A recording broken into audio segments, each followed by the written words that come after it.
Russia is in the middle of its worst recession in nearly 2 decades. The recent plunge in oil prices, combined with Western economic sanctions, have left the country with a decimated employment rate, a devalued currency, and a rapidly growing poverty rate. Meanwhile, Russia's president, Vladimir Putin, saw his approval ratings peak at nearly 90% in 2015. This was according to polls from independent researchers at the Levada Center, as well as state-run polling. So, with all the country's problems, why do Russians still love Putin?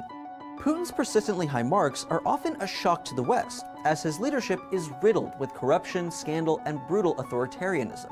Since taking office in 2000, Putin has allegedly funneled millions of public dollars into presidential perks, including 20 palaces, fleets of yachts and aircraft, a luxury watch collection, and even an $80,000 toilet.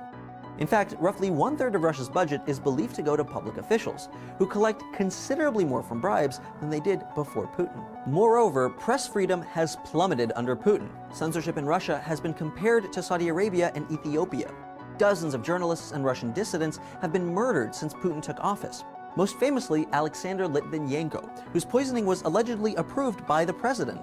Putin is known to be exceptionally secretive, likely stemming from his career as a spy for the Soviet Union's foreign intelligence agency, the KGB. And yet, most Russians still claim to trust Putin. This is in part because he brought stability to the country after the fall of the Soviet Union in 1991.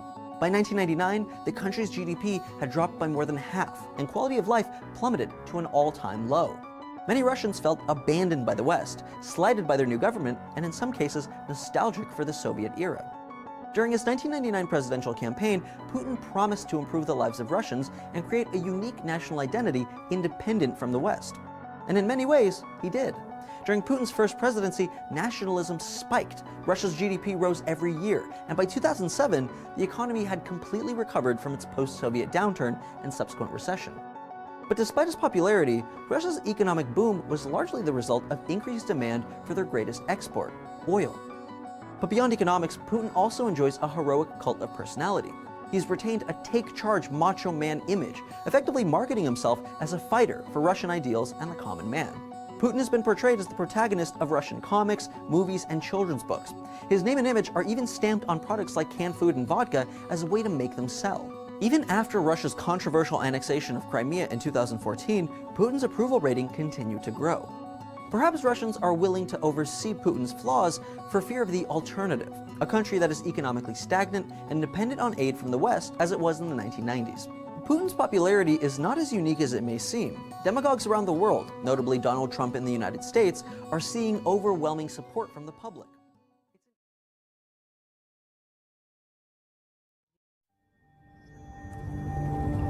Good morning. 64 degrees at 8 o'clock. It's Tuesday, September 11th. I'm Lee Harris. Here's what's happening. It's primary day and the polls are open. You couldn't live within or visit New York without getting a tour of the tower. And if you were really intrepid, you might actually go to the roof. 2110, you got it coming in for building number 2 on the 97th floor. People trapped. Stay where you are. When the World Trade Center buildings were going up, my dad told me, when those are finished, we're going to go up on the top. My dad said these buildings will last for 1,000 years. They'll be here forever. In the World Trade Center. Firemen in the building. They're making their way up there. It's 25 to 30 people. It was a terrific place to work.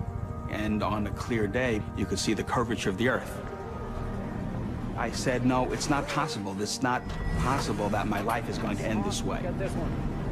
Can we break a window? Whatever you have to do to get the air. Break a window, somebody! It was really, every fiber in your body is screaming. It's like, you gotta get out of here. You gotta get out of here. Okay, let's give you a hand here. Come on, guys. We got ourselves a VIP to get down.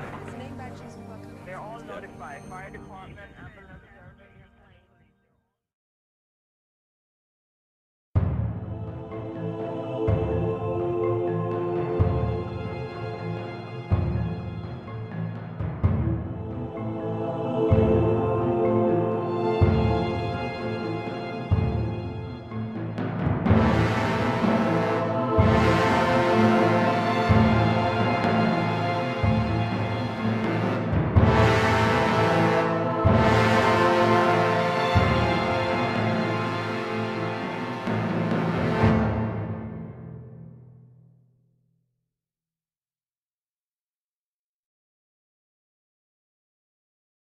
Russians do get a really bad rap of, like you said, just either being, closed off or, drunk, and all that other stereotypes that we have. But really, when you start to get to know them, they're amazing people. One of the things I love about them is that Russians are survivors. It doesn't matter how bad life is, they will still get up every morning, get dressed, go to work. They'll make it through their day and they go home. It doesn't matter if they're actually not going to get paid for that week at all. It doesn't matter if, they're living in the dumpiest place that you can ever find. And they hate their life. They'll still get up every morning and they'll still go and they'll do it. They survive. That's a great quality. It also can be really detrimental sometimes when that becomes a blocking point of progression. But that's a different thing. So they're survivors. One thing though about Russians is that once they know you, if they know you and they trust you, they are the nicest people you will ever meet. They will give you anything that they have just because you asked for it. So there's many examples. I know of senior couples who have gone in and they've walked into somebody's apartment that they know of, like a church member's apartment. They're like, oh, I really like this. And they're like, oh, I like this little vase that you have. And the Russian will just go up, grab it, and give it to them. Be like, here, take it then. If you like it, it's yours. And they're like, no, it's yours. So they'll do that. I've had moments where I've been offered really nice things just because I'm like, oh yeah, this is really nice. And I say, oh, well, take it. I'm like, I can't take that. It's yours. It's like, this is your they'll give away family heirlooms because they trust you. They like you. You're a friend. So Russians, when they trust you, it's really strong and it's nigh unbreakable. So that's a really cool and admirable trait that I have of them. And Russians are actually, so despite the fact that they don't really change much, in some ways they're very creative. If there's something that they need to get and they really want it, they will come up with any scheme possible in order to get it. The Russian language is, especially is like this. The Russian language is capable of adapting. And so a Russian can make up, for example, an infinite amount of swear words. Because their language is just the way in their mindset that they can just make up words for whatever they want, right then and there type of thing. And so their language is very beautiful and it's very complex, and they can just kind of take bits and pieces of it, mash up into something new, and it works. And so language-wise, there's that. They're very creative if they need to get something, and overall, they're very good people. You just have to get to them first. You have to really show them that you care and that you love them, and then they will open up, and they are the best people that you will ever meet.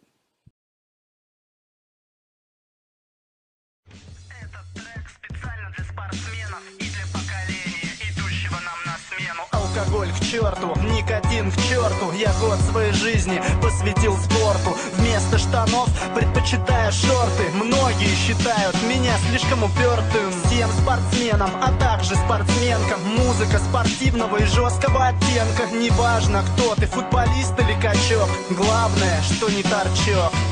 Всего 1 год для достижения цели. Мне помогали гири, штанги и гантели. Работа, учеба и тренажерный зал. Жизнь — это когда ты рад тому, что ты устал. И я не вижу смысла в жизни наркоманов. Наркотик в роли пастуха для всех этих баранов. Я иду вперед и не думаю сворачивать, ведь я только начал притягивать удачу. Плюс красавицы, которым нравятся здоровые пацаны, которые не стесняются. Ты сам можешь сделать себя сильным. Спорт не заставляет тебя напрягать извилины. Каждый новый выступ на твоем теле будет приближать тебя к твоей цели. Не создавай границ, и их не будет. Просто верь в себя и пробивайся в люди. Выбор за тобой, спорт или наркота, здоровый образ жизни или пустота. Плюсов масса и минусов нету. Ты полон энергии от заката до рассвета. Про тебя этот трек, расскажи это всем. Ты крутой, бой, ты спортсмен. Плюсов масса и минусов нету. Ты полон энергии от заката до рассвета. Про тебя этот трек, расскажи это всем. Ты крутой, бой, ты спортсмен.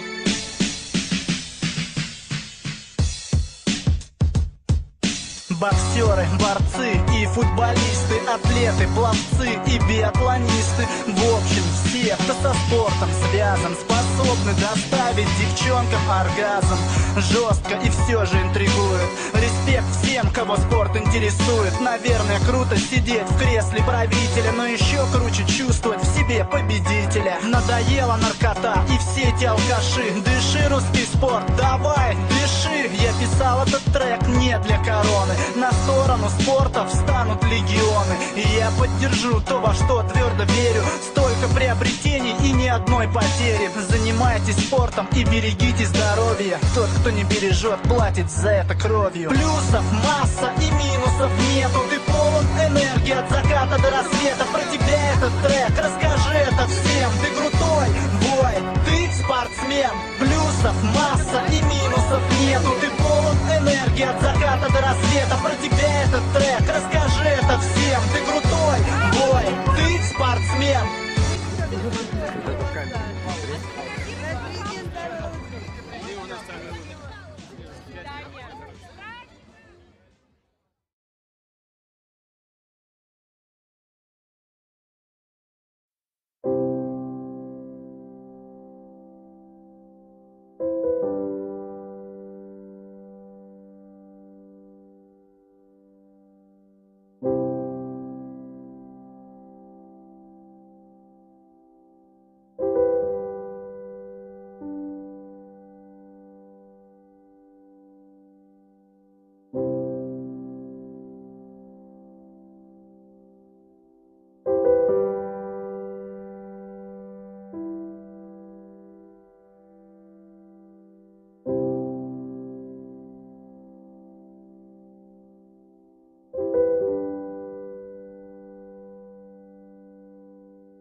She used to be very, she's still very beautiful. I moved on her, actually. You know, she was down in Palm Beach. I moved on her, and I failed. I'll admit it. Whoa. I did try and fuck her. She was married. It's huge news, Sarah. No, Nancy. Yeah.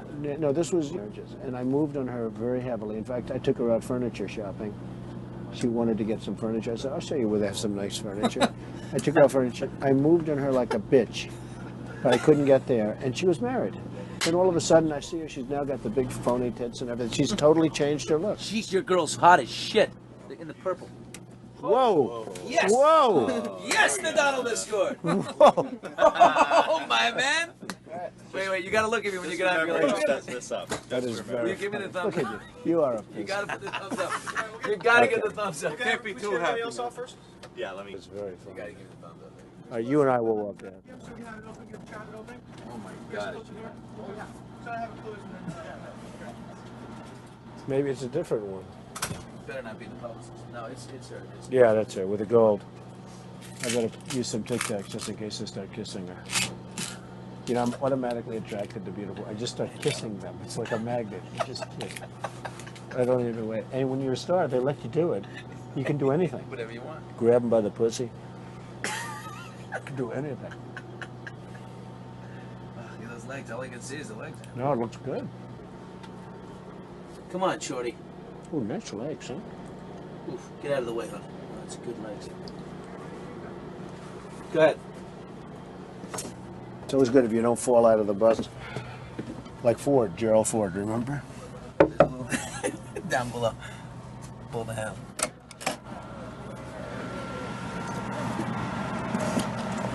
Hello, how are you? Hi. Trump, how nice are seeing you? you. Terrific. Pleasure to meet you. Terrific. You know Billy Bush? How are you? Nice to see you. How you doing, Very Ariane? good. I'm doing very well, thank you. Are you ready to be a soap star? We're ready. Let's go. Make me a soap star. How about a little hug for the Donald? He just got off the Would bus. you like a little hug, Okay, darling? absolutely.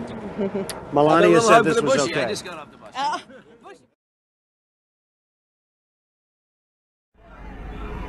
If your concern is working people, then this is not a choice. I don't care whether you're white, black, Hispanic, Native American, polka dot, male, female. I don't care. If what you care is who's going to be fighting for ordinary folks who are fighting for a better life for themselves and their children, then I don't know how you vote for the guy who's against the minimum wage, against unions, against making sure that everybody gets a fair shot, against legislation for equal pay, against sick leave and family leave, against all the things that working families care about. So if you're voting for the other team, it's not because of the economy. It's not because of the economy. You gotta be clear about that.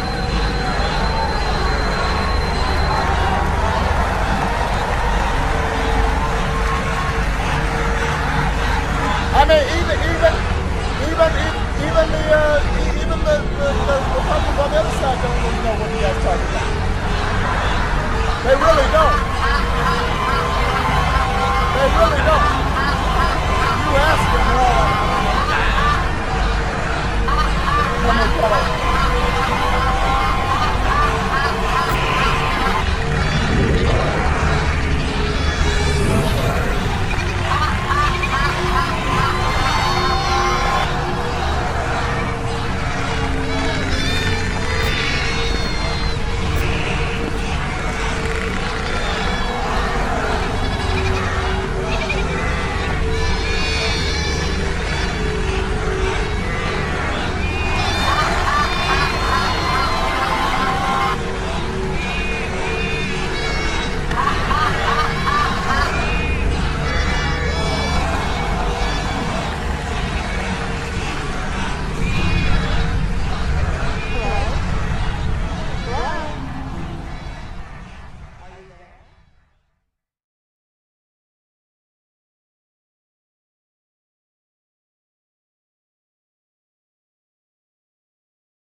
Whispered something in your ear.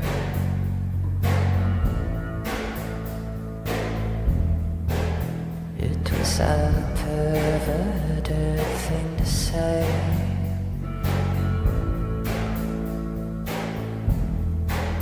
but I said it anyway.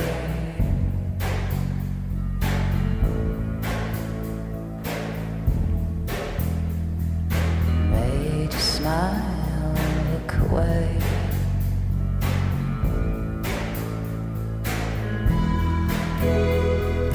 Nothing's gonna hurt you, baby.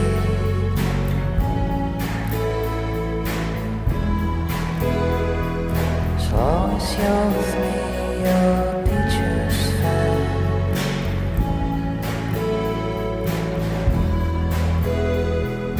Nothing's gonna hurt you, baby.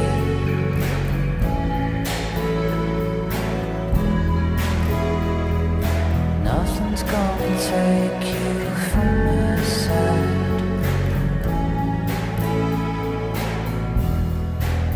When we dance in my living room,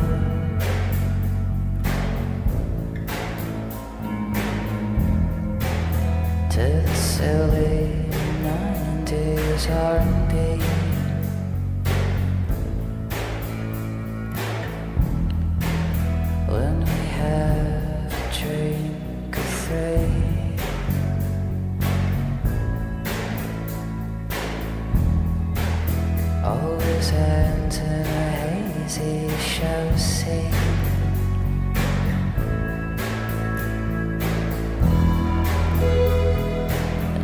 Nothing's gonna hurt you, baby.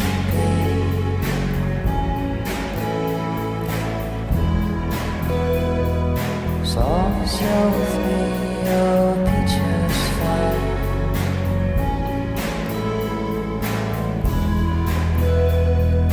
Nothing's gonna hurt you, baby.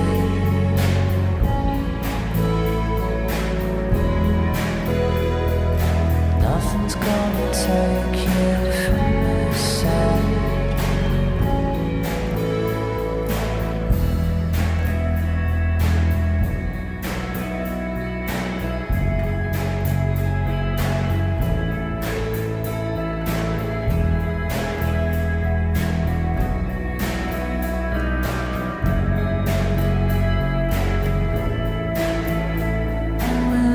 Into the microphone and sing with the sunglasses on to a favorite song, and we're laughing in the microphone and singing with the sunglasses on to a favorite song.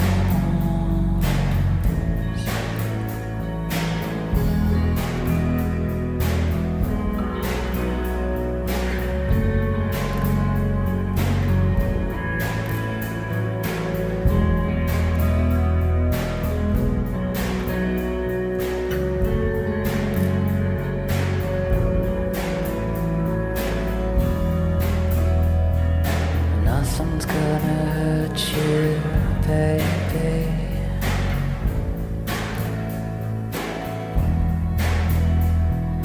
Nothing's gonna take you from my side.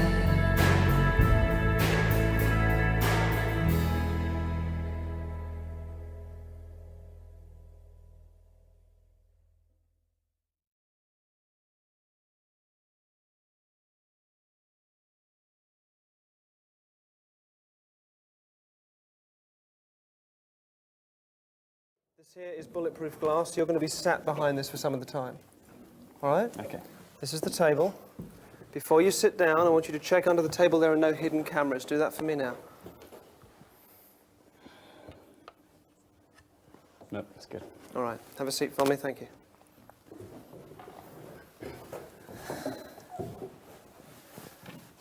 James, can I ask you to verify we have not spoken since you agreed to play the game? No, we haven't. And you spent some time with the armourer, who's taken you through everything again, and also explained this to you. Yeah. This shield. Yeah. Can you explain what this is? This is a shield we've had made.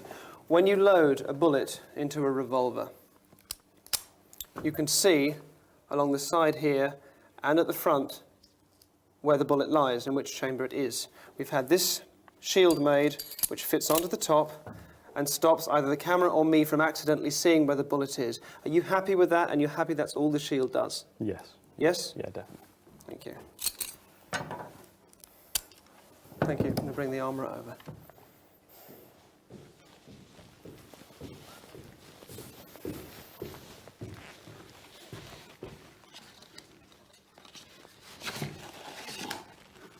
Gentlemen, these are live rounds.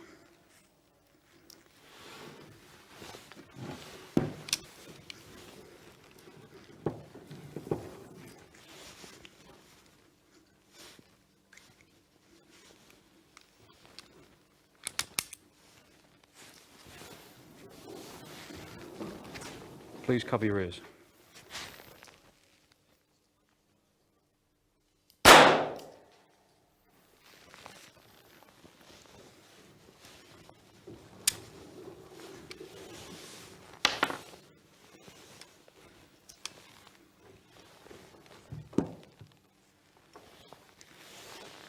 James, select a round, stand it there.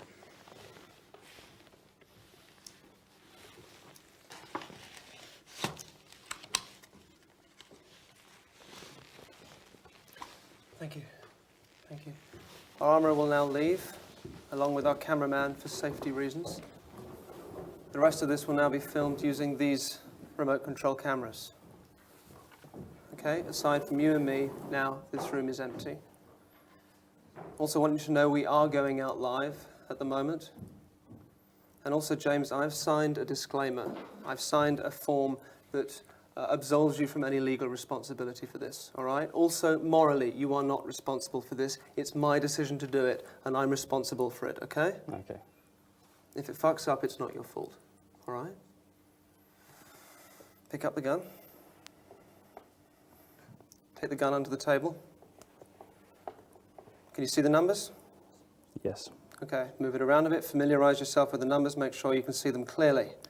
I want you to choose one of those numbers. You keep that number to yourself, but have a look at them now and choose one. This number you choose now, it doesn't matter which one it is. You can change your mind as many times as you like, but you make that decision for me and you settle on a number. Are you thinking of one now? Yeah.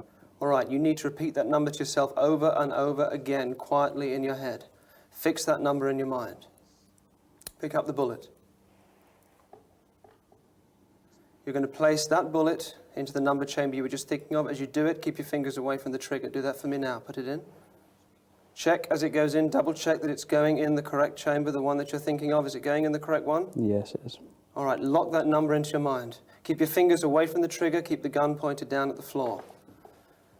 Feel free to move the cylinder around a bit. You can move it as many times as you like or spin it, whatever you like. Whenever you're ready, close the cylinder, snap it shut, make sure it's closed. Keep saying that number to yourself, James. It's very important you remember it. Okay. All right, pick up the shield. In the way the armourer has shown you, and keep your fingers away from the trigger. As you do this, you're going to place the shield now onto the gun. Keep your fingers away from the trigger.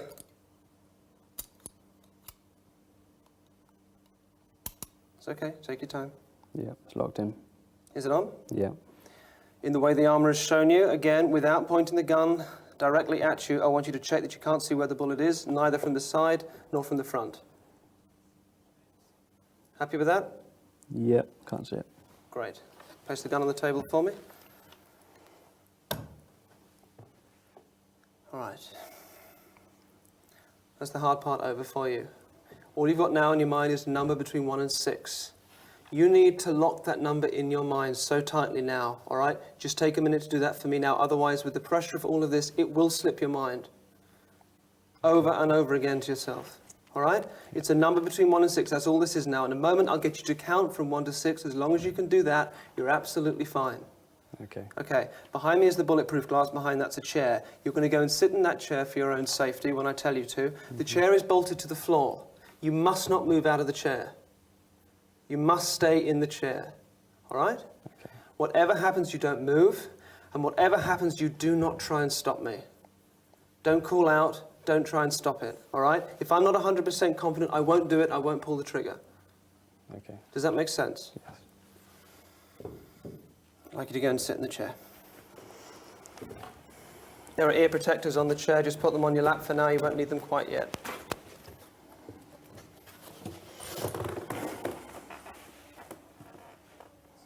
You sat in the chair? Yep.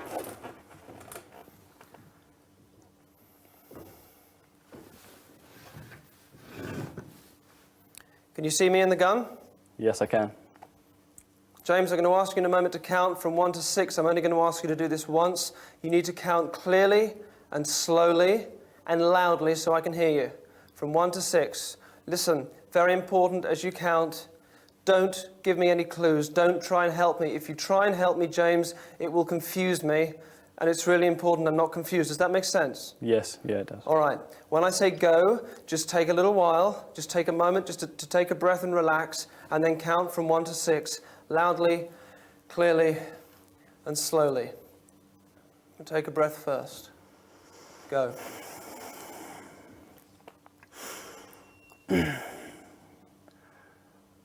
1, 2, 3, 4, 5, 6. Okay, thank you. I'm going to set the gun to a chamber that I feel is safe. That's number 3. Number 3, I feel is safe. Each time that I pull the trigger, the chamber will rotate one round. So I'm going to start by firing number 3, which I feel is safe, and then 4, then 5, then 6, and then 1, and then 2. Number 3 I feel is safe. James, will you put your ear defenders on? Number 3 I feel is safe.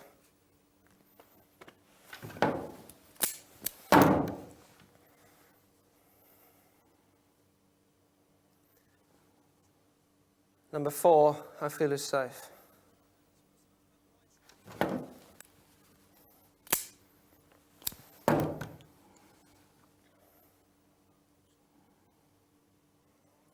Number 5.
Stand up. Thanks.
This is Paul Joseph Watson, babyduckling.com. I don't know what that website actually has, but there he is, the baby duckling. For TV viewers, let's look over there. Our Royal Britannic Majesty, camera 3, please, the Royal Duckling. Paul, I've got a few things to plug and then let you take over this hour. But I tell you, we've got the head of the army. Let's get serious. This is gallows humor about baby ducklings. We've got the chairman, Joint Chiefs saying, prepare for war with Russia, as big as World War II, nuclear war. What the hell's going on? I've studied history. I've been on air 20 years. I've never heard generals talk like this. What is going on, Paul? Well, they're trying to re-energize this regime change operation in Syria. I guarantee if Hillary gets in within 6 months, she'll be going into Syria. And it's already proven so great, hasn't it? An international migrant crisis, thousands of people dead, ruined countries strewn across the Middle East. She's going to make that even worse. Now she's talking about going to war with Russia if there's so much of a hint that they hacked some emails. She actually came out and said that. But if there's a nuclear war and a woman leads it, then it's cool, though, right? Yeah, exactly. But why are you sexist? I mean, if a woman wants to, men have had their wars. If a woman wants to blow the planet up, why not let her? I mean, come on, let's be fair. Vagina. I mean, why would anyone question that? Yeah, so they're doing drills where 40 million people in Russia are practicing evacuation drills. They've just built underground shelters because they're racist for 12 million people. This is hyping up. You've got their top Ministry of Defense TV channel warning people that nuclear war is on the horizon. This is very real. You've got the U.S. Army chief coming out and saying, we're going to destroy our enemies. Then he goes on to talk about Russia. It's obviously aimed at Russia. This is what's going to happen if Hillary... Yeah, but Senator Kaine said terrorism's dead. No, exactly. But this is what's going to happen. You got that attack on the aid convoy a few weeks ago. That's come out. The independent investigators went in and looked. It was a complete hoax. Russia didn't bomb an aid convoy from the sky. The road's perfectly pristine. These aid trucks look like they've been burnt out. There's no evidence of an airstrike. That looks like it was a complete hoax. You've got every single media news channel hyping this war like they tried to hype it back in... All right, obviously you're going to cover that. I just brought that up. I'm glad you're on top of that. What else is on your radar? I think Trump should go to Haiti and expose the Clinton Foundation crimes while helping the Haitians, and then fly onto the U.S. after the hurricane hits in a couple days. I think that's a no-brainer move. I've asked folks to send that video at Infowars.com off to Trump. What do you think? Oh, I think that's an excellent idea. I mean, you get Haitians, and I've been to that island. They absolutely hate the Clintons. They come to America to protest against them. They're suffering with this extreme weather event right now. That would be excellent to help out those people, and obviously the optics and refocusing the entire narrative back on the Clinton Foundation. That would be an amazing idea, and of course it's not far for him to travel, actually. So yeah. No, he's 2 hours away. 2 hours off the coast. I want to get to a clip and then hear what you're about to cover and let you get to it, but there's so many clips. What about Clinton VP whips out the, quote, Mexican card, as if they actually care about Mexicans. They want to exploit their labor. They're calling this, what's the term you used, Matt? Hispandering. I mean, look, Mexicans know you can't just come to Mexico and get everything free or come across the border with no driver's license or no evidence. So let's play. Clinton VP whips out his Mexican Hispanicking, or his, what do we call it, pandering? Hispandering. Let's go ahead and play the clip. Here it is. Pence versus Kaine last night. Just love our crew talking about it. Trump says women should be punished, or Mexicans are rapists and criminals, or John McCain's not a hero. He is showing you who he is. Senator, you whipped out that Mexican thing again. And you are showing... Look, can you defend it? There are criminal aliens in this country, Tim, who have come into this country illegally, who are perpetrating violence and taking American lives. You want to use a big tar brush against Mexicans? He also said, and many of them are good people. You keep leaving that out of your quote. If you want me to go... Back up. Exactly. The full thing is we need to vet people that are felons, people that are rapist criminals that are running here. Mexico shouldn't take our criminals either. He said that in a speech. We need to stop the criminals coming over. He turns it into Mexicans are rapists. Imagine Donald Trump. You know Mexicans are all rapists. I mean, again, it's the deception of this little Grinch-like creature. Let's finish the clip. Who are perpetrating violence and taking American lives. tar brush against Mexico? He also said, and many of them are good people. You keep leaving that out of your quote. And if you want me to go there, I'll go there. But there is a choice here, and it is a choice on life. I couldn't be more proud to be standing with Donald Trump, who's standing for the right to life. It's a principle that, Senator Kaine, and I'm very gentle about this because I really do respect you, it's a principle that you embrace. And I've appreciated the fact that you've supported the Hyde Amendment, which bans the use of taxpayer funding for abortion in the past, but that's not Hillary Clinton's view. People need to understand we can come together as a nation. We can create a culture of life. More and more young people today are embracing life because we know we're better for it. We can, like Mother Teresa said at that famous National Prayer Breakfast. This is important. Let's welcome the children into our world. There are so many families around the country who can't have children. If we could improve adoption so that families that can't have children can adopt more readily. Why don't you trust women to make this choice?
this offensive buildup, a strict quarantine on all offensive military equipment on the shipment to Cuba is being initiated. Second, I have directed the continued and increased close surveillance of Cuba and its military buildup.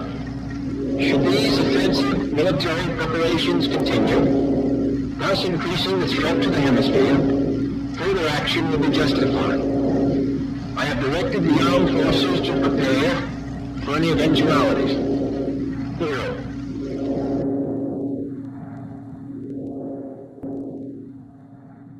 I cannot help asking those who have caused this situation, do you realize now what you've done?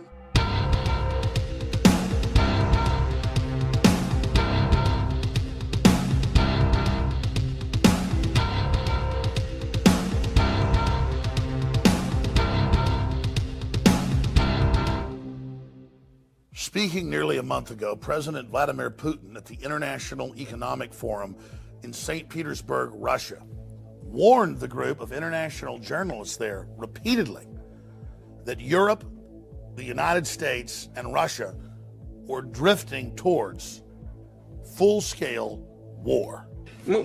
We know year by year what's going to happen, and they know we know. It's only you that they tell these fables and you buy it and spread it to the citizens of your countries.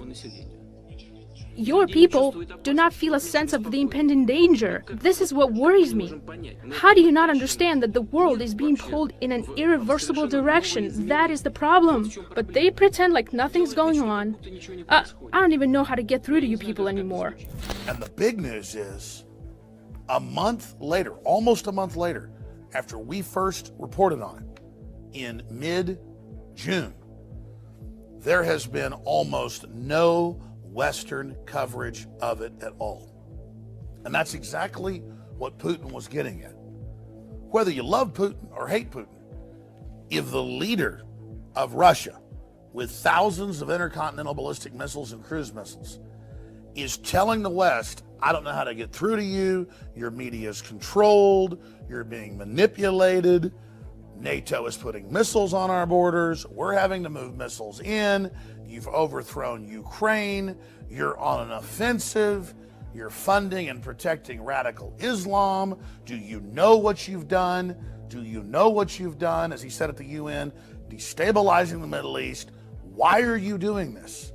Where are the sound minds across the political spectrum who should be stopping this?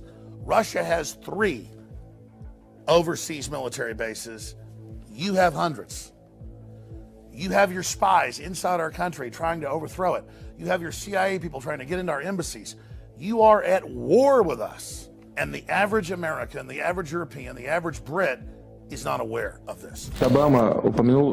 Another threat that President Obama mentioned was ISIS. Well, who on earth armed them?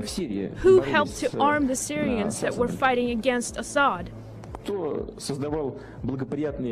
created the necessary political climate that facilitated this situation? Who pushed for the delivery of arms to the area? Do you really not understand as to who is fighting in Syria? But the issue of a major world leader saying that we're moving to the brink of war, and it's not in our news, that's the big story. It shows how incredibly controlled things are. Deutsche Bank, one of the biggest banks in the world, is plunging right now. Much bigger than Lehman Brothers. If it continues, it'll make 2008 look tame in comparison. Elites are building armored fortresses and redoubts all over the world, admitting they believe collapse is coming. Governments are digging in. Russia is digging in. Our supposed government is collapsing our borders and bringing people in with diseases and ignoring the Supreme Court rulings. It seems an age of madness or megalomania is now upon us. We've seen great evil out of Russia. We've seen great evil out of Germany. We've seen incredible evil out of communist China. But America has had its problems as well. And now we see Europe and the United States and the whole Anglo-American establishment filled with hubris and arrogance, just violating domestic laws, persecuting the press, leaking classified material and getting away with it. This is the stuff that collapses and major wars and calamities are made of. And most historians point out the parallels between the start of World War I and what we now see happening today, and the parallels with the start of World War II and the climate politically we see today. Even the Pentagon admits that we're probably witnessing one of the most unstable periods in human history right now. But Obama says we've got the best economy ever and the world's the most stable it's ever been. As they do everything they can to push us into crisis. And it's not just the Democrats. They have their establishment Republican cohorts that are working with them. I have never been more concerned about what's happening on the planet today. And if we're able to raise the alarm, you, the freedom lovers out there, the people that want to have a civilization, the people that don't want to have war, if we're able to come together, whether we be black, white, old, young, conservative, libertarian, Catholic, Muslim, whatever it is, we cannot continue to have these conflicts. We cannot continue to have this globalist crisis brand where they stir up the problems, exacerbate the crises, and then gain power out of it. Because all the money in the world is going to be worthless if we have a major nuclear war. And that's what the Russian foreign minister and many others say we're going towards. And Putin is now begging with the press to trigger some type of debate and saying, I can't believe how none of this gets through to the people of the West. Please spread this video far and wide, and hopefully it will spur a debate that can cause some type of chain reaction that reverses our course, or at least changes our course from assured Armageddon. 20 years ago, I would interview people like Nigel Farage, the head of UKIP, when they had a couple members of the British Parliament and a couple members of the EU Parliament. Now it's the fastest growing party in Europe. They just had the British exit, the Brexit successfully. Nationalism and anti-globalism is rising. I have seen the power of the people when we take action. And sure, our elites are decadent. Sure, they're inbred. Sure, they're very, very narcissistic and disconnected. But they will pay attention when we, the people, force the issue. And we are forcing the issue on this, as well as many other issues going on here in the United States and around the world. I'm Alex Jones signing off for Infowars.com. If you're watching or listening to this transmission, you are the hope. You are the resistance.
несет, что есть 6 миллиардов способов, как сдохнуть.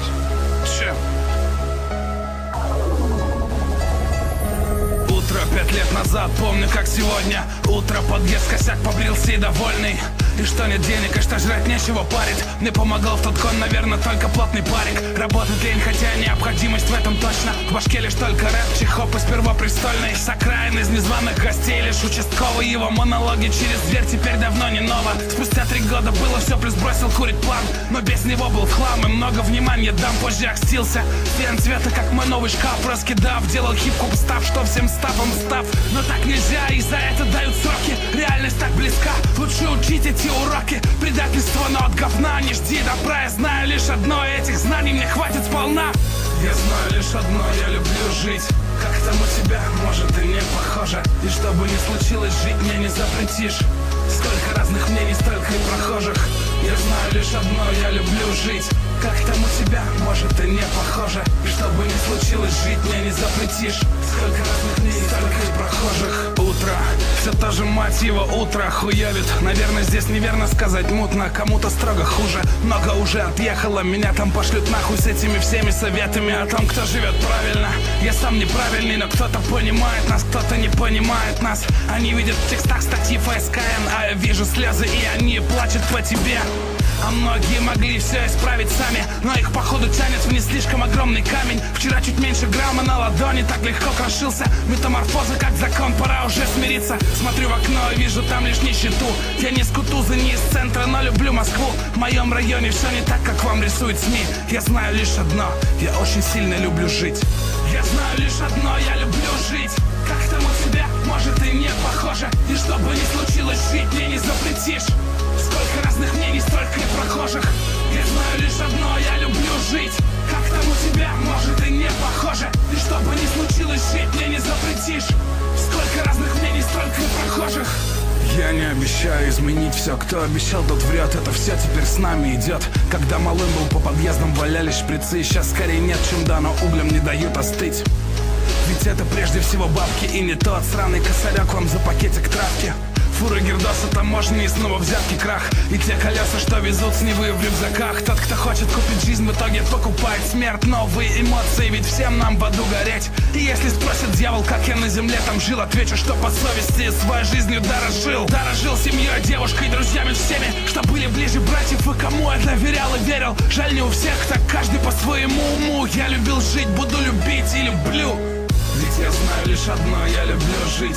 Как там у тебя, может и не похоже. И что бы ни случилось, жить мне не запретишь. Сколько разных мнений, столько и прохожих. Я знаю лишь одно, я люблю жить. Как там у тебя, может и не похоже. И что бы ни случилось, жить мне не запретишь.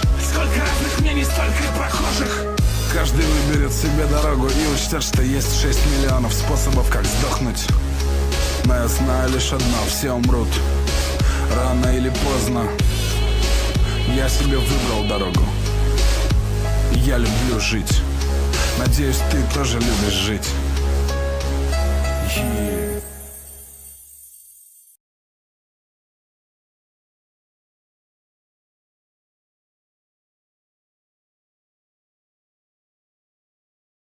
Americanism, not globalism, will be our credo. Americanism, not globalism. Trump, I get allergic. Donald Trump coordinated another sneak attack against the mainstream media today as he tricked them into covering a press conference before the debate. And the subject matter is something that the establishment media has been refusing to talk about for a long time. They were told that they were being taken to the Four Seasons Hotel here in St. Louis for what was supposed to be a photo op of Donald Trump debate prepping. Instead, they got what you just showed us, these 4 women standing or sitting with Mr. Trump there. Paula Jones, Kathy Shelton, Juanita Broderick, and Kathleen Willey. Donald Trump met with several women who've accused former President Bill Clinton of rape. And they are wondering why the mainstream media isn't asking Hillary Clinton the tough questions, like why does Hillary blame her husband's victims and then destroy their lives and reputations? I tweeted recently, and Mr. Trump retweeted it, that actions speak louder than words. Mr. Trump may have said some bad words, but Bill Clinton raped me and Hillary Clinton threatened me. I don't think there's any comparison. As soon as the reporters realized that they were tricked into covering a press conference about Bill Clinton's rape allegations, they immediately went into defense mode and they tried to deflect the conversation back to Donald Trump. Why did you say you touched me without consent, Mr. Trump? Why don't y'all ask Bill Clinton that? Why don't y'all go ask Bill Clinton that? Go ahead and ask Hillary as well.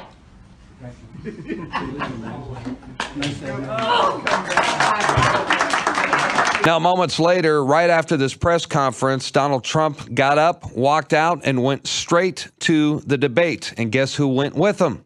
That's right. Right there in the audience were Bill Clinton's rape accusers. And then the gloves came off. If you look at Bill Clinton, far worse, minor words, and his was action. His was what he's done to women. There's never been anybody in the history of politics in this nation that's been so abusive to women. So you can say any way you want to say it, but Bill Clinton was abusive to women. Hillary Clinton attacked those same women and attacked them viciously. 4 of them are here tonight. One of the women, who is a wonderful woman, at 12 years old, was raped at 12. Her client, she represented, got him off, and she's seen laughing on 2 separate occasions, laughing at the girl who was raped. Kathy Shelton, that young woman, is here with us tonight. So don't tell me about words. I apologize for those words. But it is things that people say. But what President Clinton did, he was impeached. He lost his license to practice law. He had to pay an $850,000 fine to one of the women, Paula Jones, who's also here tonight. And I will tell you that when Hillary brings up a point like that, and she talks about words that I said 11 years ago, I think it's disgraceful, and I think she should be ashamed of herself, if you want to know the truth. And now the whole world finally knows about Bill and Hillary Clinton's lifetime pattern of abuse towards women. I call you hardworking American patriots who love your country and want a better future for all of our people. Her comments displayed the same sense of arrogance and entitlement.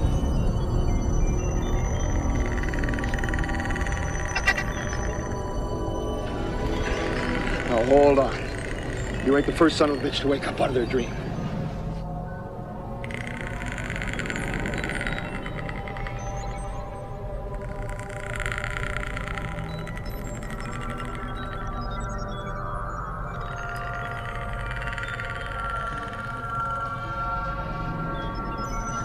Got one that can see.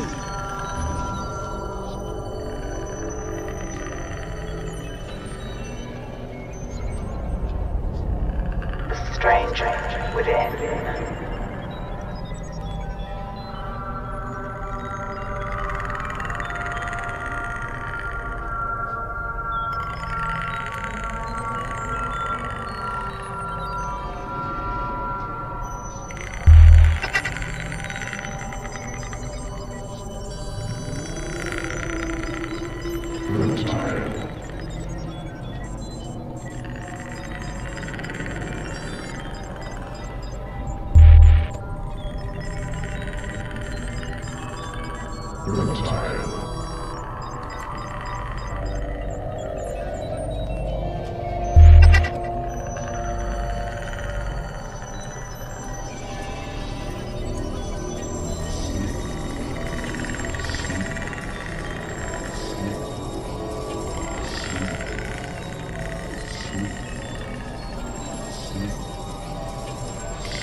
I don't like this one. Not one.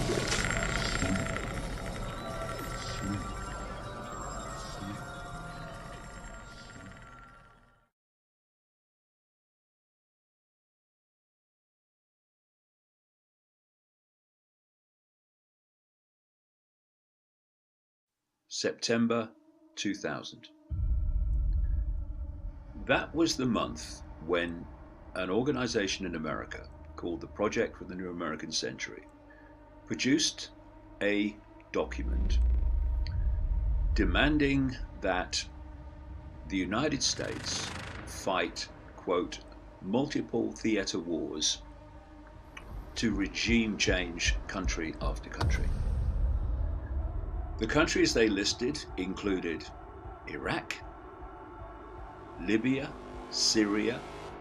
Who were these people? Well, they included Donald Rumsfeld, who a few months later would come to power with the Boy Bush administration as Defense Secretary. They included Paul Wolfowitz, who became Deputy Defense Secretary. This process of transformation they were calling for, in other words, this regime change of country after country with multiple theater wars, would be slow in happening. Absent, this is the quote, absent some catastrophic and catalyzing event like a new Pearl Harbor.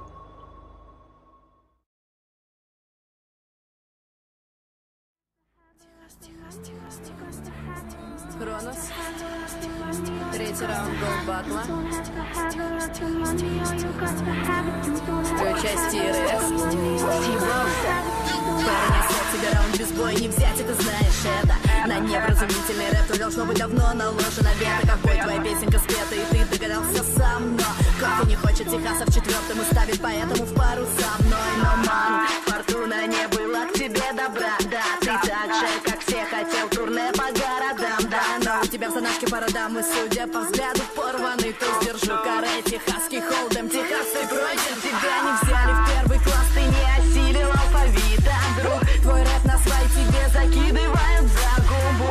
Парень, оставь, ведь всем понятно, рэпчик не твое, и речи не идет о том, чтобы ты не проеб. Тебе не место на батлах, без фантазиек, плацебо, факт интересный. Твоя известность всего лишь детский набор фантазий под анестезией местной. И если честно, тут буду вести свою игру, пускай я вне формата, как бы не был груб, не двину обратно. Стены воздух, со стены госпиталями сестрами. Плоский фантазии мозг прибывает вкусы. Но тише, больной, не положено здесь вставать. Приготовили вам средства для приема методик. Ведь рэп-синдрома уже опознан. Не больно, сперва промоем калаш и горло. Рот открывай, жри просроченный свой провал. Надеюсь, что мы с вами впредь не подведем друг друга.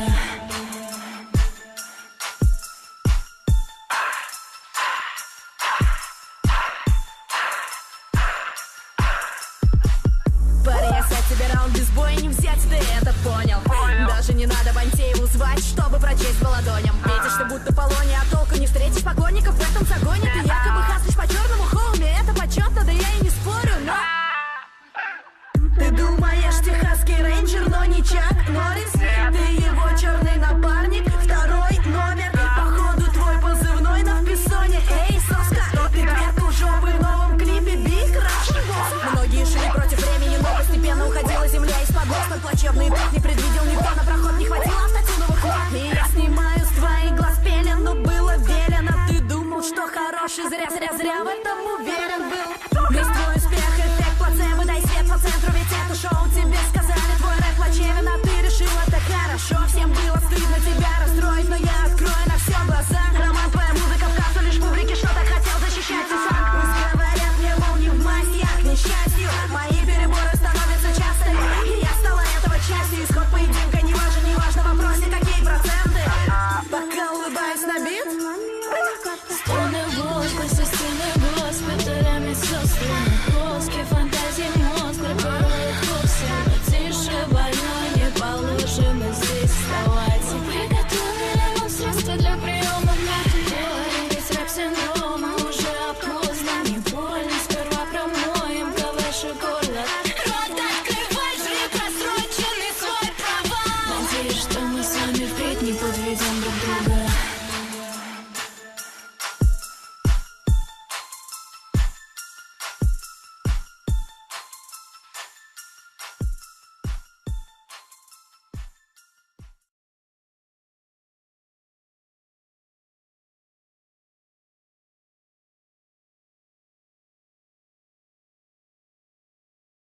Russia's current climate for gay couples continues to get worse, especially considering the fact that politicians are proposing new legislation that would restrict their freedom even further in the country.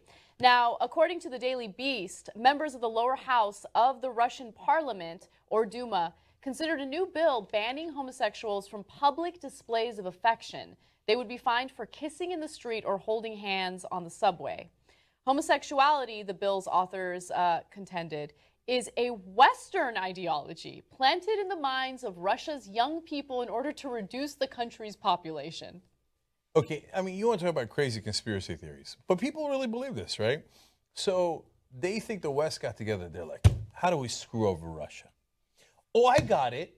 Well, how about we say like being gay is awesome? They all, because we said it, they'll all start having gay sex. Okay, that's an interesting theory, right? And then they won't have any more kids, and they won't be able to defeat our armies. I mean, the fact that they have nuclear weapons is kind of problematic to this whole conspiracy, right? But if we just turn them gay, well, yeah, we got you. You know who they sound like? They sound like Boko Haram. Boko Haram means Western education is sinful, right? Is evil. And here's, some members of the Russian Duma saying Western education is evil. It leads to homosexuality, and it's a conspiracy. Well, I think that this is a perfect example of what happens when you're ignorant. Ignorance spreads fear, it spreads hatred, and that's exactly what's happening in Russia. They don't understand what it means to be gay, why people are gay, and how sexuality is not like this contagious thing, right? Like you don't take a gay person and then they sprinkle, magic potion on someone, then all of a sudden they magically become gay. And by the way, if this is like a Western thing, then, by the way, a Western thing that we're like imposing on Russia, aren't there gay people in the West as well? Like in the Western countries? We accidentally imposed it on ourselves. It's just so stupid, right? And the thing that makes me depressed about this story is that, look, it's laughable and it's fun to, poke fun at them. But people are being impacted by this so much. There was one gay club in Russia that was popular and very tolerant, obviously, of, different people with different sexualities. And they shut down. They just decided, you know what, we're dealing with too much harassment. We're going to shut this club down. We're going to open up a different club in a different area that will be tolerant toward gay couples, but we don't want it to be known as a gay club. These crazy people are winning in Russia right now. And it's depressing because it shows you that society can progress, but society can certainly regress, and that's what's happening here. Yeah, and now you got people in the article talks about this on the Daily Beast, yelling at their neighbors, like, oh, they caught them hugging. Like, wow. And they're like, police, come here, I found that. And then they F words, whatever that is in Russian, right? And so it's really gotten to be a very, very ugly state of affairs at this point. And this constant propaganda, and once again, as always, projection, right? They say, oh, the West is doing propaganda to turn us gay. When in reality, these guys are doing the propaganda to actually bash gays. Now, luckily, in this particular bill, they lost, okay? And which is surprising but good news, right? They were not able to pass this bill. And they think one of the reasons might be that actually a lot of the people in power and that are really wealthy in Russia might also either be gay or know people who are gay. You know why? Because a certain percentage of every country is gay. So, of course, somebody's going to have a family member who's gay. So the powerful people were like, no, let's keep, Putin wants to use it as propaganda, go ahead. But no, I don't want you to arrest me or my son or my daughter because they were holding hands in public. This has gone too far. Exactly. And by the way, I don't remember reporting on the story, which is why I want to mention it now. Back in 2013, Putin not only signed into law that legislation that would ban gay propaganda, he also signed into law legislation that would prevent the adoption of children who need to be adopted by gay family members, right? So if it's a gay couple looking to adopt, they won't be able to do it in Russia. However, if you're a Western country that's tolerant of gay marriage or gays in general, well, then we're not going to allow you to adopt our children either. Good job, because those kids who need to be adopted are better off in a foster system or whatever system they have in place. Yeah. And as always with the right wing anywhere, it's true here in the U.S., it's true in Russia, which is, well, we can't have people talking positively about being gay, because if you allow people to be gay, then of course everybody would be gay, right? No, that's not an of course for everybody, but for the right wing, it's always like, come on, I mean, if you let me be gay, of course I'd be into dudes, right? everywhere across the world. And it's also true of the Muslim world, too. They're all convinced that if you let people be gay, well, of course they'd be gay.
Hi, Dave Champion here to speak with you about liberty. Vladimir Putin's latest moves in Syria have revealed the lies and other deceptions of the United States government concerning ISIS. Most specifically, that Obama lied to our entire nation. Am I condemning solely Obama? No. Bush also lied to the entire country to get Americans to support invading Iraq. It is generally recognized among intelligent people that ISIS is a CIA creation meant, once again, to galvanize support for the United States government to kill hundreds of thousands or millions of people in countries that have done nothing to the United States. In this instance, it is to overthrow the current government of Syria and replace Assad with a government that is a U.S. sock puppet, as the U.S. did in Iraq and again in Afghanistan. On my TV show, I began telling my audience that ISIS was a CIA creation just 3 weeks after the first time any U.S. media outlet had used the name ISIS. Like many Americans, I wondered where ISIS had come from. One day, no one had ever heard of it. The next day, it was everywhere. That alone was bizarre, but the item that showed me the U.S. government was behind ISIS, long before investigative reporters and leaked documents told the story, was when, just 2 weeks after the name ISIS burst onto the U.S. media scene, a retired U.S. general gave an interview in which he stated that ISIS was the most significant threat to civilization the West had ever faced. To believe the general, one would have to accept that ISIS had gone from never been heard of to the most significant threat to civilization the West had ever faced in 2 weeks. That's impressive, and it's also bullshit. Absent the CIA being behind it and telling the media what it wanted the media to say, a major threat to the civilized world develops over time, not in a week or two. Beginning in September 2014, with congressional approval, the United States government began bombing what it claimed were ISIS strongholds in Syria. That was also a lie. The bombs were falling not on the CIA contractors known as ISIS, but on Syrian targets meant to undermine Assad's ability to govern. By creating ISIS, then using its manufactured existence to fool the American people into approving the bombing, the U.S. government ended up being able to use air power against Assad, while the false flag enemy, ISIS, provided ground troops operating against Assad. Then, in October 2015, Russia started actually bombing the U.S. contractors known as ISIS in Syria, and ISIS forces collapsed within days. Does anybody really believe the Russian Air Force could accomplish in 12 days what the U.S. could not accomplish in 12 months? Of course not. The difference is that the Russians were actually bombing the U.S. contractors known as ISIS. The U.S. had been telling the American people it was bombing ISIS, while actually bombing targets related to removing Assad. So, why all of the lies and manipulation? Well, the kings of old used to simply tell people, hey, we're going to war, and that was that. Today, in modern civilized countries, the government must convince the people that it is imperative to go to war. Because the people vote, elected officials want the voters to support their wars. After all, a politician's first priority is getting reelected. And no government on earth is as talented at lying to manipulate its citizens into supporting war as the United States government. I'm going to give you some historical facts. Unfortunately, time constraints of this format prevent me from providing all of the underlying evidence.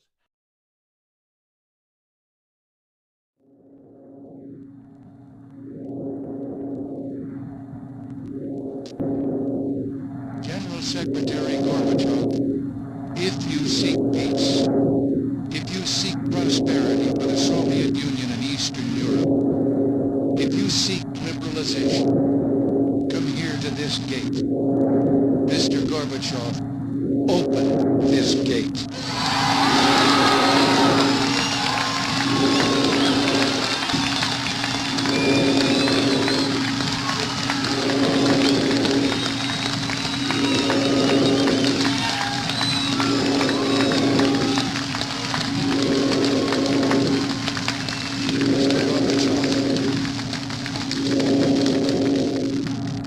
Mr. Gorbachev, tear down this wall.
Welcome back to the New World Next Week. I'm James Corbett of CorbettReport.com.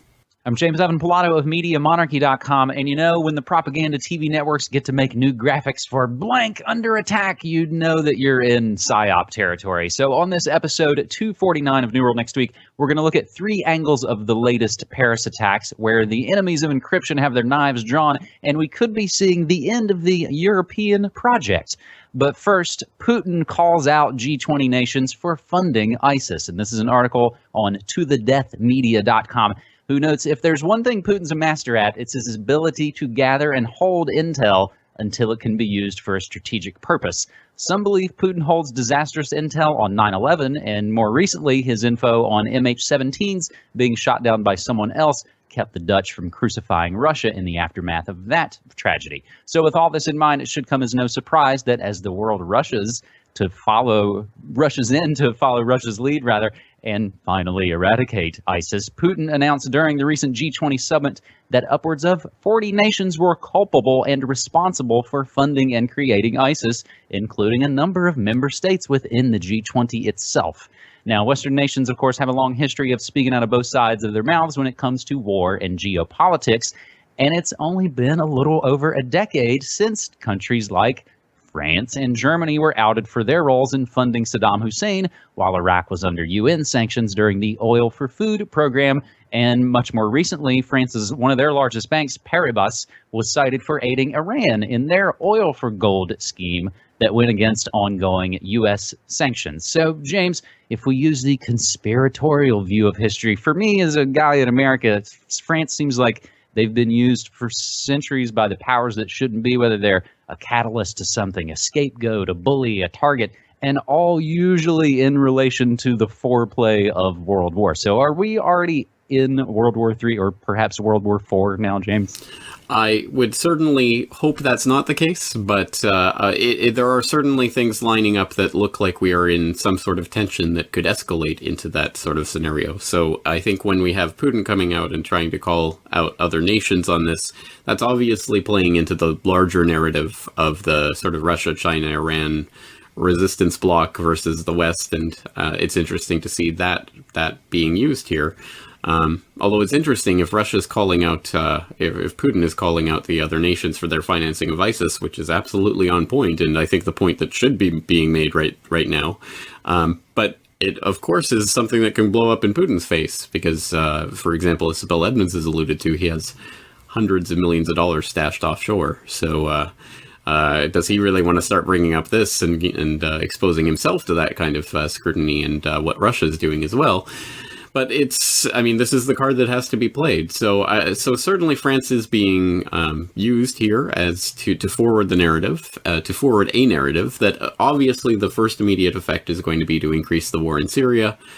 We'll have to see where it takes us from there, but I can't imagine that that's going to be the end of this story.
This wind represents ancient and eternal.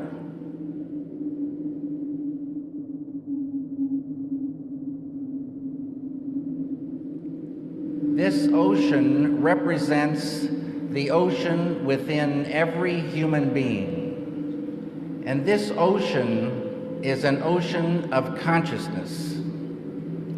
And it is a big ocean. It is unbounded and infinite. And this ocean of consciousness within has qualities. So it is an ocean of infinite intelligence, creativity, happiness, known as bliss, infinite universal love, energy, dynamic peace. When a human being, any human being, dives within and experiences this ocean, swims in this ocean, life gets better and better and better. This is the within that they've always been talking about throughout time. Ladies and gentlemen, change truly begins within.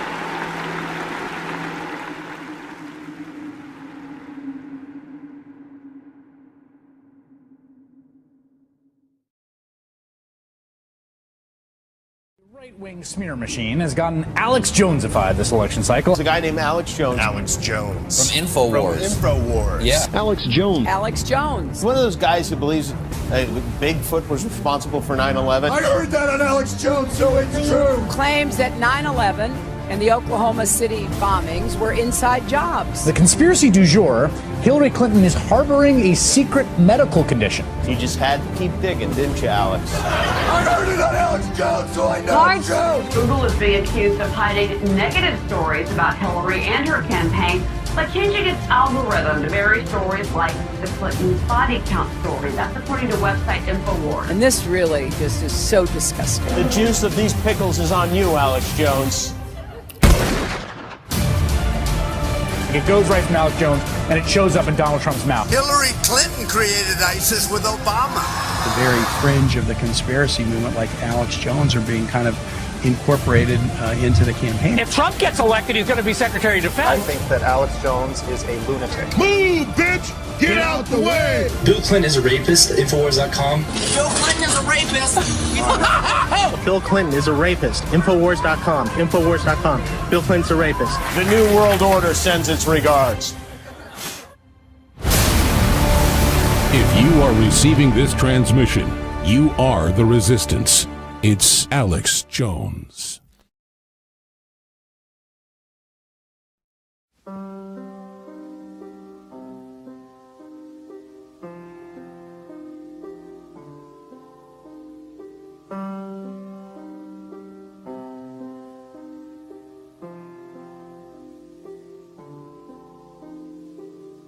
And she walked into the forest of the black roses, stood for everything she had ever loved, and each fold in her long black dress was just as soft as the petals of a rose.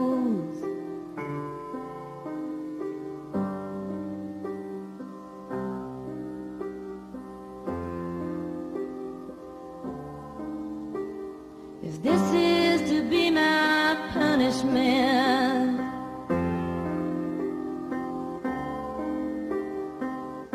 I will live it out as in a dream, and go each day to the forest of the black roses, and stand each night as tall as a tree, stand each day as tall as a tree. And the days, they go by,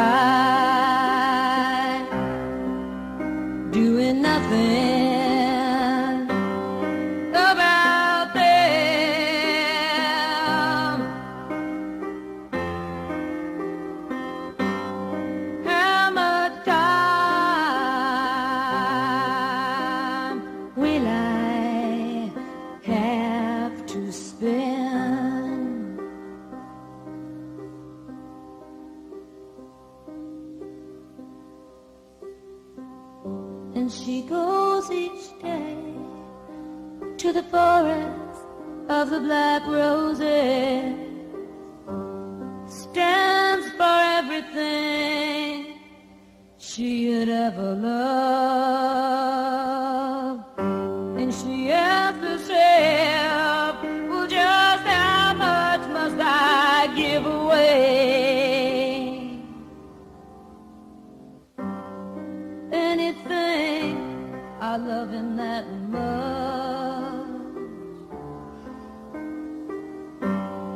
Anything, I love him that much.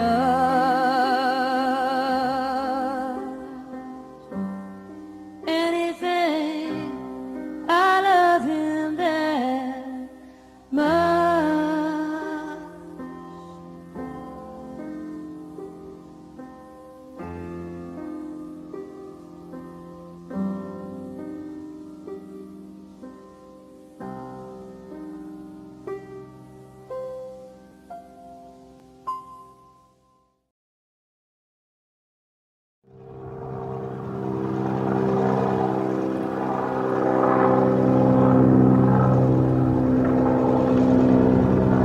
الله أكبر.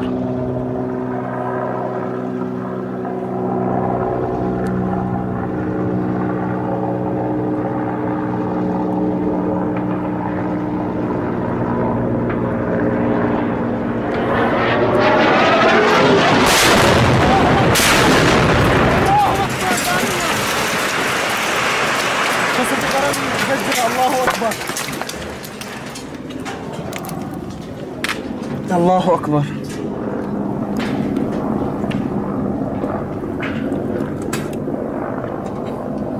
الله أكبر.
Иностранных дел отметил, наши военные менее чем за полгода сумели переломить ситуацию в борьбе с международным терроризмом в этой стране и создать условия для начала мирного процесса. Итоги операции и первая международная реакция. В материале Евгения Лямина. Donald Trump says, quote, elect me and you'll find out who really knocked down the Twin Towers. He's saying, elect me and I will expose 9/11. They may go ahead and kill him. I mean, you need to pray for Donald Trump right now, folks. And by the way, we need your prayers. I need them bad if you want us to be full power. I mean, I tell you, I need them. I don't believe in prayer. I absolutely know it. I rely upon it. My aunt has that little sign in the kitchen. We don't believe in prayer. We rely on it. And I need it. Not out of fear. I need the full providence. And God listens to you. And I'm weak as well. I need the enemy taken out of my way. And it's been happening. Let me tell you something, folks. George Washington wrote about providence. I see it in my life. It is humbling and makes me cry. And not out of fear, out of joy. Every enemy is removed. Everything falls in our lap. It is incredible. And when we do get struck, it is always for a reason, and something even better comes out of it. So just pray that God's plan work through you.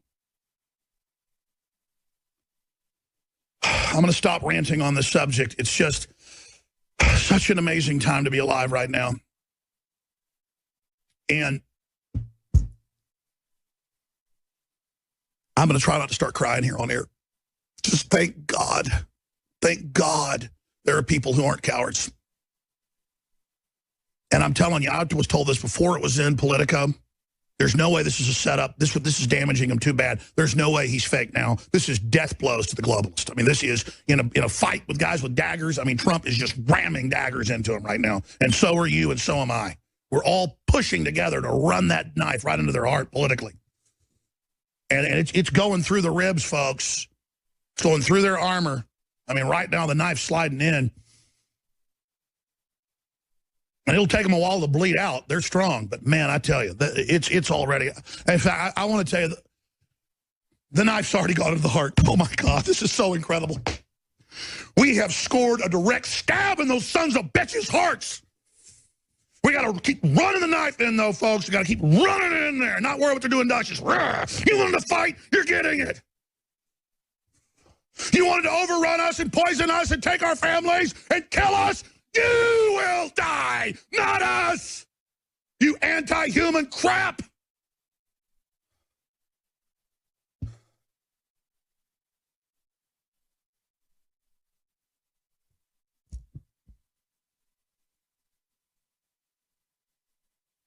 Choose which side you're on in the government and the military. And worldwide, choose which side you're on. The age of cowardice is coming to an end.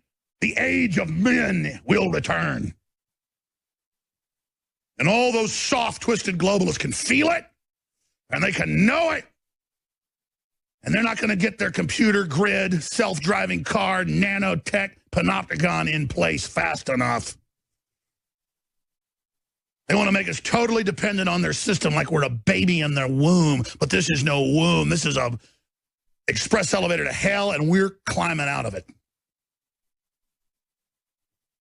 The mass planning of this thing is its greatest power and its greatest undoing.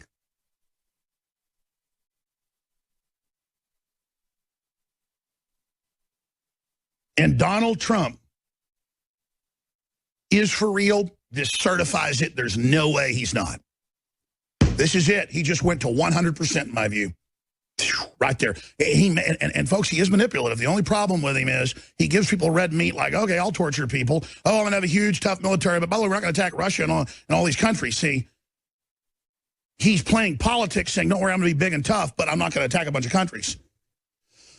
So maybe he's still at 99%. But I can see everything he's doing, and it's masterfully done. And look, he basically told people, he said, I'm doing this. I will be destroyed, or I will be president and save the country with the people, and I'm committing. And at first he wasn't going to do it.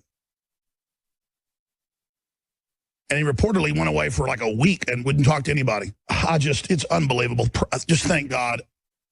In fact, I've got the clips. We're going to play them when we come back. And again, they're going to demonize him and say, how dare he not like our troops? He said, don't send them into a fraudulent war. He's talking about the 28 pages, and Trump says, elect me, and you'll find out who really knocked down the towers. Let's go to that first clip. We're backing people, rebels. You know, they call them the rebels, the freedom rebels, they have all these glamorous names, right? We have been in there for 15 years, and we are far worse off now than we were 15 years ago. 15 years ago, we didn't have people coming around. I mean, the whole thing. And in all fairness, we went after Iraq. They did not knock down the World Trade Center, okay? It wasn't the Iraqis that knocked down the World Trade Center. You will find out who really knocked down the World Trade Center because they have papers in there that are very secret. You may find it's the Saudis, okay? But you will find out. But it wasn't Iraq. Now, he leaves it vague. That's why he's such a genius. They'll come out and they're saying he's a liar. Right now, all over the news, there is no secret pages. And then people go, well, there are the 28 pages. And then he has a press conference with the families. Oh, I'm afraid that's being set up right now. I loved meeting with his shadow campaign head 3 months ago. We had some great discussions. I really like seeing him manifest right now. Trump likes my ideas. He already had the ideas. But you guys want to take on America? You think we're cowards? We're not. We're going to expose what you did with the Saudis. That's for the Clintons and the Bushes. You can go straight to hell. We're done with you.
What shall we do with the drunken sailor? What shall we do with the drunken sailor? What shall we do with the drunken sailor? Early in the morning, way hey and up she rises, way hey and up she rises, way hey and up she rises. Early in the morning, putting in the longboat until he's sober, putting in the longboat until he's sober, putting in the longboat until he's sober. Early in the morning, way hey and up she rises, way hey and up she rises.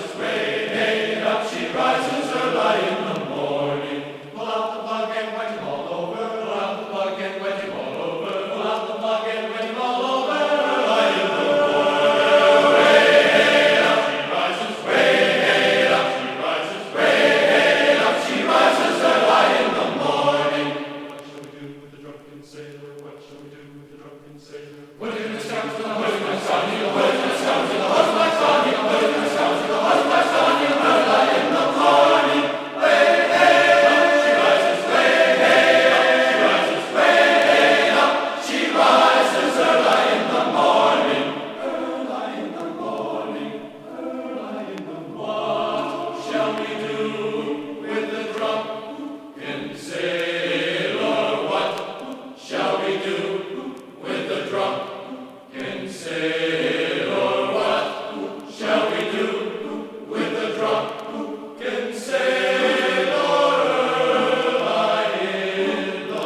Здесь, ну, здесь где-то 5 квадратных, ну, 4, сейчас скажу так, 5 метров квадратных. В самой камере мне как бы в одиночной, но я уютнее себя чувствую, чем в большой камере.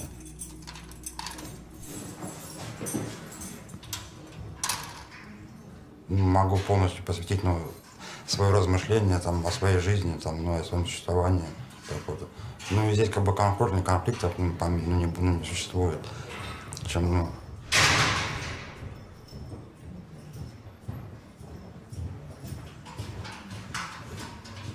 Короче, сидел в больших камерах один, и как бы, ну, не мог сидеть там, не увозил. Рот себе зашивал, там, вены скрывал.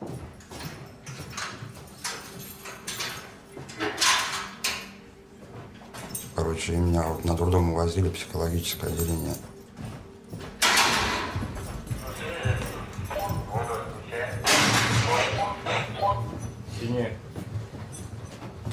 Меня зовут Киселев Максим Викторович, мне 31 год.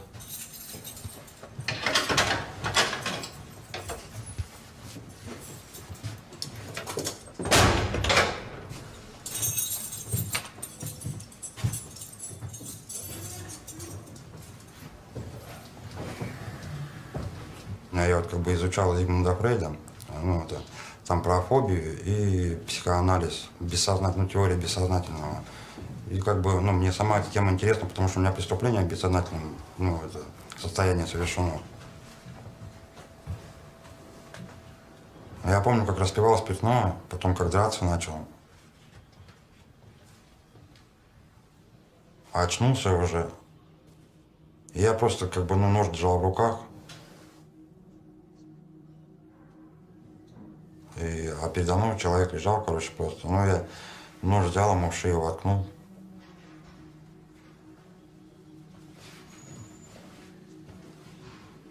И все. А он оказался живой. Просто спал, короче. Ну, вырубился. Я когда его вырубил, табуретка. Ну, нож вытащил потом, он, короче, задергался. И все, я... Когда нож вытаскивал, у меня кровь брызнула, короче, с него на ботинок и на носок попала, и на трико, короче.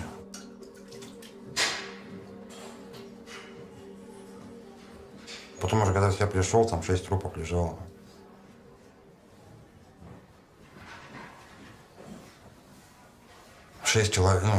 Убил я 6 человек, там одна женщина была, остальные мужского пола все.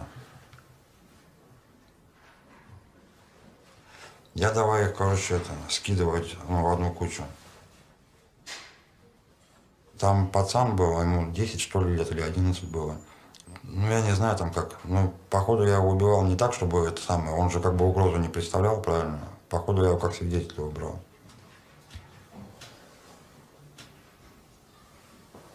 Да, наверное. Вот единственное, вот, наверное, за это я только и раскаиваюсь. Не за них, не за кого, только, наверное, из ребенка.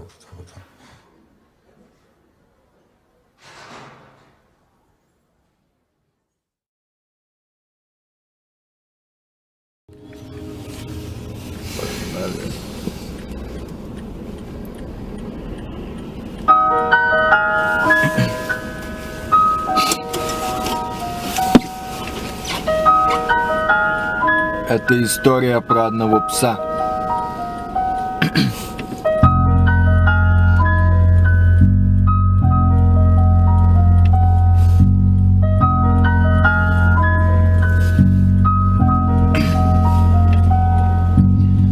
Не скули, закрой пасть, иди на место, сука, в глазах групп. Любимый хозяин, паскуда, с холодом наедине в будке. На старой куртке коротает сутки, воспринимая в шутку все.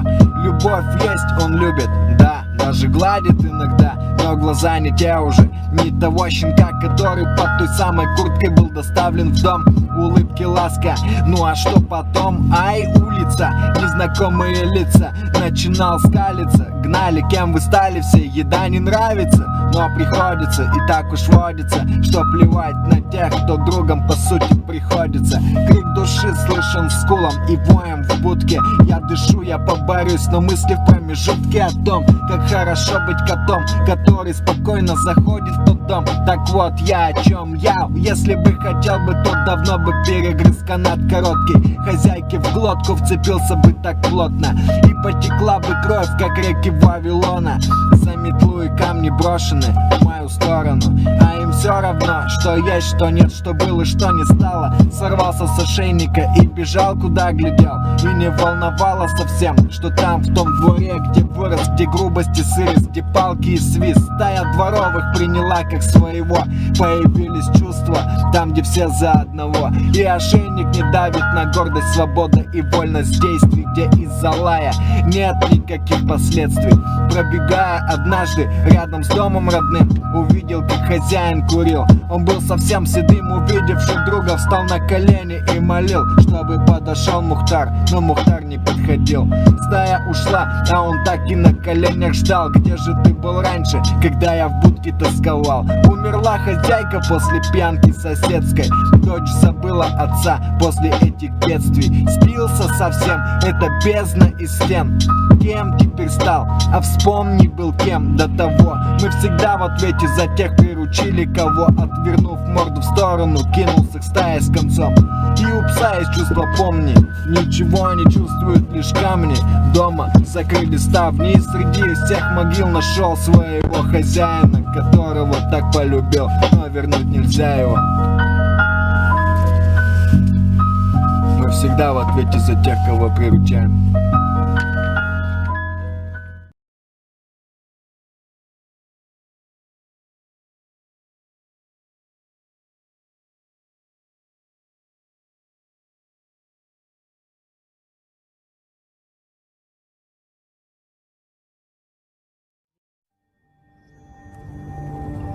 Good morning. 64 degrees at 8 o'clock. It's Tuesday, September 11th. I'm Lee Harris. Here's what's happening. It's primary day and the polls are open. You couldn't live within or visit New York without getting a tour of the tower. And if you were really intrepid, you might actually go to the roof. 2110, you guys coming in for building number 2 on the 97th floor. People trapped. Stay where you are. When the World Trade Center buildings were going up, my dad told me, when those are finished, we're going to go up on the top. My dad said these buildings will last for 1,000 years. They'll be here forever. In the World Trade Center. Firemen in the building. They're making their way up. It's 25 to 30 people. It's a terrific place to work. And on a clear day, you could see the curvature of the earth. I said, no, it's not possible. It's not possible that my life is going to end this way. Can we break a window? Whatever you have to do to get the air. Break a window, somebody! It was really, every fiber in your body is screaming. It's like, you gotta get out of here. You gotta get out of here. Okay, let's give you a hand here. Come on, guys. We got ourselves a VIP to get down. They're all notified. Fire department, ambulance, survey, airplane.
stand up.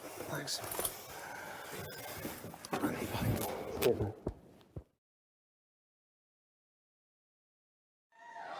Sorry to keep you waiting. Complicated business. Complicated.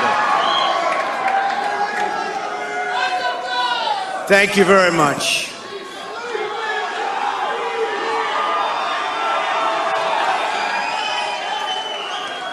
I've just received a call from Secretary Clinton.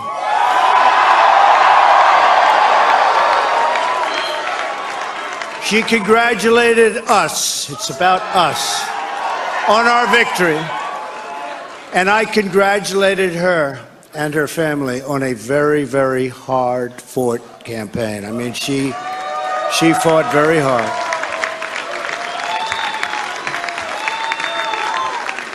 Hillary has worked very long and very hard over a long period of time, and we owe her a major debt of gratitude for her service to our country. I mean that very sincerely. Now it's time for America to bind the wounds of division. Have to get together. To all Republicans and Democrats and independents across this nation, I say it is time for us to come together as one united people. It's time. I pledge to every citizen of our land that I will be president for all Americans, and this is so important to me.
Девушка,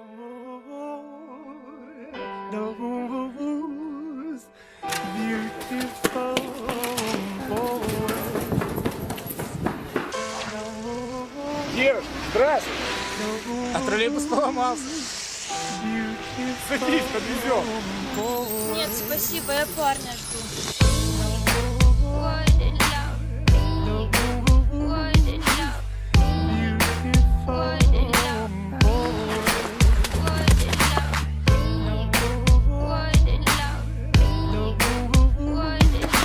Привет. Привет, ты опоздал. Ну прости, это тебе. Есть тысячи треков про любовь, но не один про это. Есть миллион историй, есть миллион поэтов, есть миллиарды судеб, а есть всего одна. Никто не знает, как любит сердце пацана. Пацан не мальчик, он никогда не заплачет. Если прижал к груди, значит не одурачит, не растопачит чувства, а сохранит обет. Пацан не скажет, прости, дело не в тебе, не растрепает всем, какая ты в постели зая. Не будет издеваться, попросту сердце терзая, и никогда не превратит свои слова на фанчики. И лишь одна сумела что-то разглядеть в уличной романтике. Банчики, фото, сервантики, огоньки, свечки, люди, лунатики. И я, как тот пасхатика, всегда останусь верен. Решай сама, душа или черный мерин. Прости, сударыня, не упаду на колени, но пронесу свою жизнь каждое мгновение. Не буду сыпать комплиментами, сама решай, зачем слова, когда говорит душа. Я не сниму кроссовки и не одену брюки. Не так удобнее бегать за тобой, зачем те муки. Только не ставь, пожалуйста, свои губы уткой, и ты узнаешь, что живет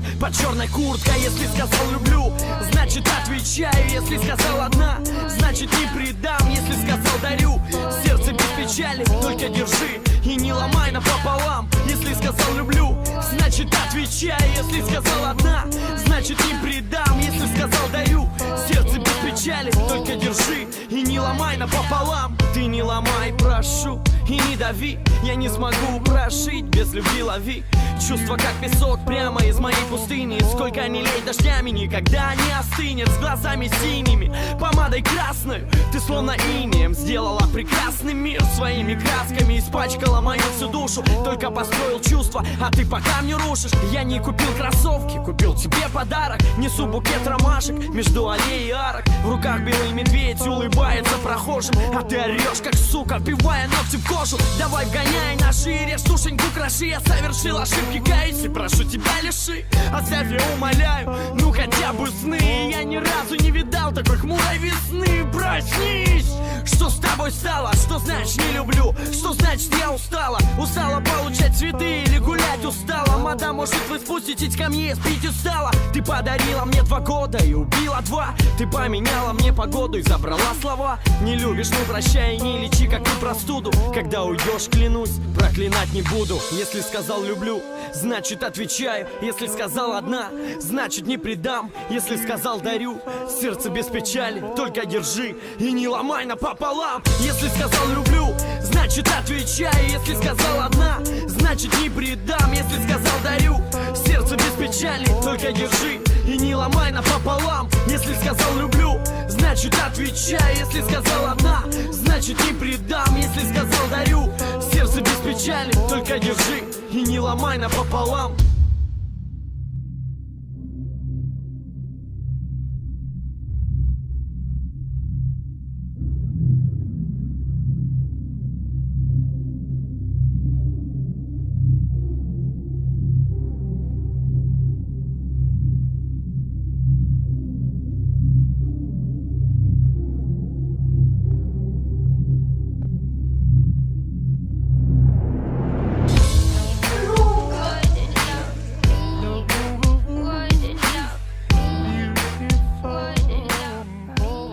Это тебе.